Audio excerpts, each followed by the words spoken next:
Okay, we're back with part 3 of the do-it-yourself Android car stereo head unit. In the part 2 we just had, we talked about different ways to get the audio output out of the tablet to go into an external car stereo unit.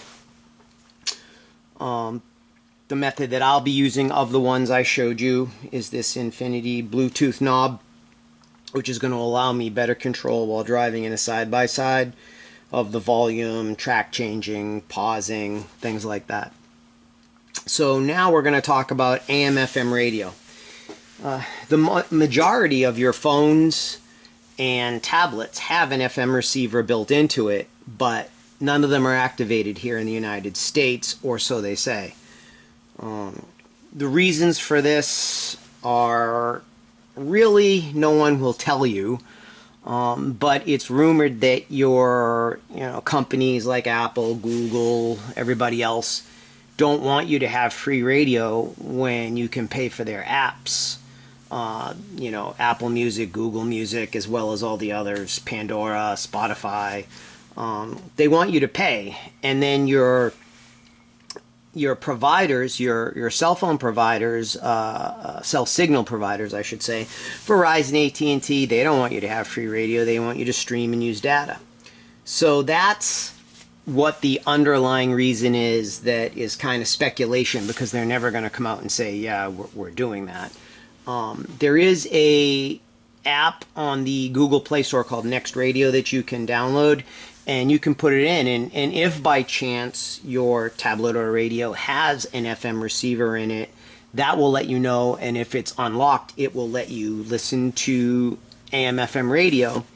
And as an antenna, you plug into the headphone jack, either with your headphones, and it'll use that as an antenna, or you can just plug an external antenna in. Excuse me. Now,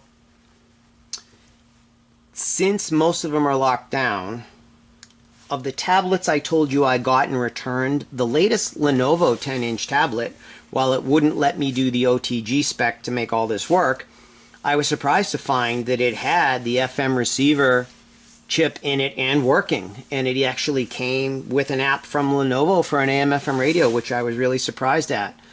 I wish more manufacturers would do that, but we're going to have to do it a different way. Now, there are many dongles, they'll call them, available that are SDR, which is software defined radio. And basically these are a audio receiver that covers such a wide band of frequencies. You can listen to ham radio, you can listen to air traffic control, you can listen to SpaceX when they're launching rockets, as well as AM/FM. But today we're just going to focus on AM/FM. Now, of everything I've showed you so far, this will be the first dongle or USB device that's going to actually need a driver to operate.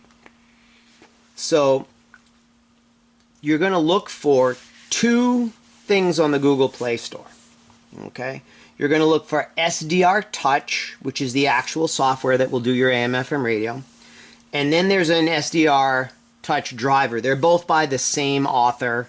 And if you don't download the driver, when the software does see the unit, it's going to prompt you on screen to download the driver, and it will install the driver for you. So there's two ways you can do it. Now, of all the modules like this that I tried, they vary in price, quality. I'm going to go after ease of use and quality. This is a unit put out by RTLSDR.com. They have some great material about learning how to use SDR, what SDR is.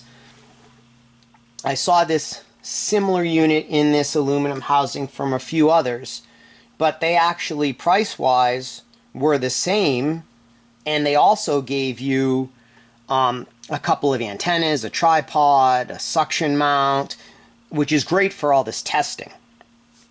Now, once you get this unit working and you have your AM/FM, of course you're going to want to use, if you're in a car stereo antenna, or on a side-by-side, we'll end up putting some type of little rubber ducky antenna on there. But this is a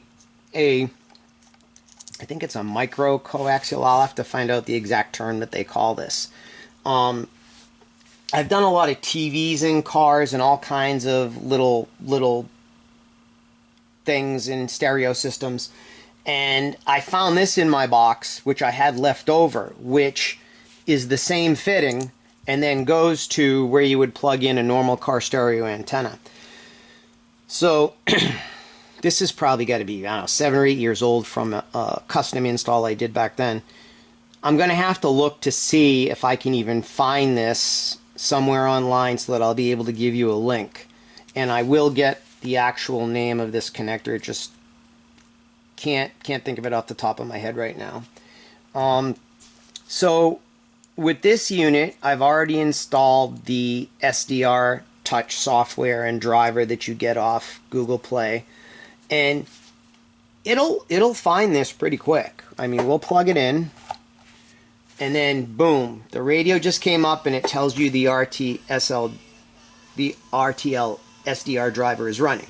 Now, I'm going to lower the volume of this pretty much, you know, next to nothing. The reason is because if this volume plays, it's a copyright. YouTube has robots or bots that scan the signature of the music, and if they hear it, it'll stop my video. So we can't let you hear this. I mean, I can bump it up for a second so that you can see that it's working. So you saw that it worked, and hopefully that's not enough for them to cancel my video. The SDR software, once you put it in, it's fairly simple. The wide range of frequencies is pretty incredible, and you can lock in your presets. They'll come all the way down the side. You see the plus to add another preset. Right now this is my local rock station, Wind FM 95.5, and that's what it's on, and you see the the signal coming in. It also has RDS, so it'll tell you this is REO Speedwagon, time for me to fly on Wind FM. So it does everything you'll want it to do as far as an FM radio goes. If you go into other apps, it will still continue to play in the background. All in all, it's a pretty nice AM FM radio app. Here's the one thing you got to look out for. When you download SDR Touch, download the free version, get all your testing out of the way, and when you know which unit you're going to be using it on, in other words, let's say you're doing all your testing, you know, and you're testing things on a laptop or on an old tablet you have while the new tablet's coming, do not buy the SDR Touch Pro license key yet. Okay, because the way it works is it only locks you into that device. It's not like most Google Play apps where once you pay for it, you can download it on your phone and your tablet. It'll lock only to this one item. So if you do your testing and then you put a different unit in the car, you're going to need to buy it again. So hold off until you're sure everything works. Now, as far as testing goes, everything will work. The things that are in the Pro version is all this little bouncy curves happening and little colors coming down the screen on the frequency and where you're tuned in, and the RDS. They're on timers in the free version. So they'll work for like 50 or 60 seconds, and then it'll say, please get the Pro version. You're going to want the Pro version because the RDS alone is well worth it. But again, wait until you decide exactly which tablet you're using in the car. Buy the license for that one. So that's pretty much your FM. Fairly straightforward. It worked easily. The other dongles that I had bought 3 or 4. You'll see some plastic ones that are much cheaper. They wouldn't work. They were erratic. They weren't as easy to tune in. This one worked immediately. It was great. These guys will give you technical support. They have a great website all about SDR. So this is what I would recommend. So that's the end of part 3, where we talked about getting AM/FM.